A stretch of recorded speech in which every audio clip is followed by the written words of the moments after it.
So the first thing I said thanks to Brian for asking me to do this spiel here tonight, because it's a real honour to be asked to launch such a formidable exhibition of painting.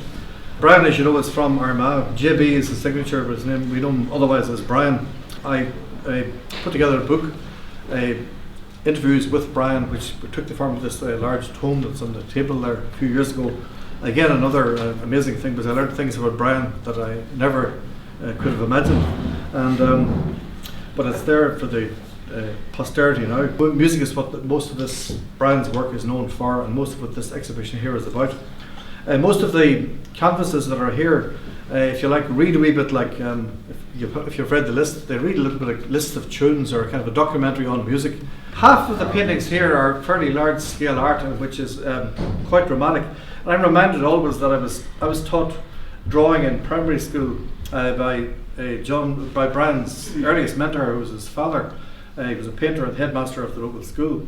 He showed us how to use the wrist and forearm in our nature study copybooks, not just the last two joints of the fingers. Most kids do that, paint like, draw like that, but Brian's father told us to do it like this here. The work here follows on Brian's progress from compositional, abstract and semi-abstract forms to more figurative work, which doesn't glorify personalities at all, but seizes really just the mood of the occasion.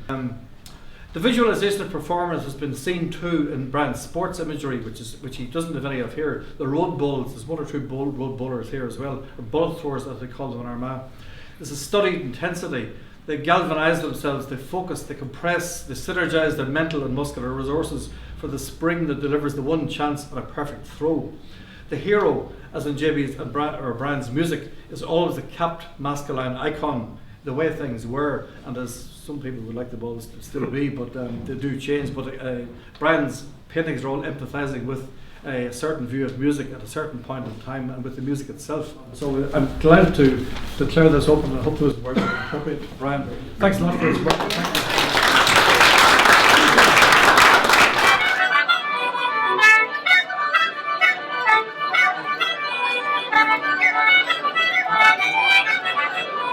Thank you. This is my first show in Dublin in a very, very long time, for lots of reasons. But anyhow, Martin gently persuaded me, and that's the only reason I'm here.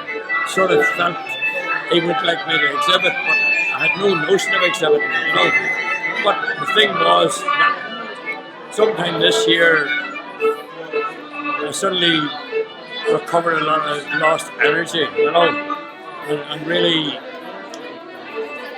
first time in a long time, really wanted to paint something, just to actually paint.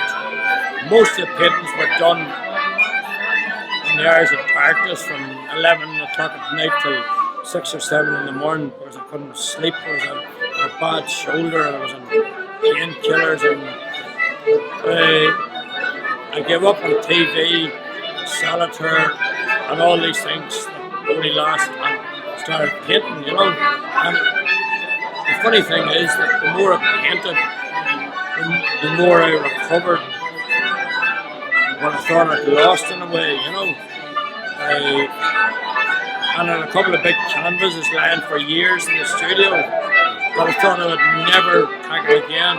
And I did one night, and started to get these two big canvases, Didn't do them in one night, but the genesis of them happened, just in an idea of reminiscences of things that were in my head, that sort of thing, And none of the paintings were planned in any sense, they just happened with an attack into the middle of a canvas, The only preparation I would normally do is I would draw a sight line across, based on what we used to know as the golden rule, and another line down, and then a diagonal. And to me that was the fundamentals of composition, And that's how I work, just let it happen,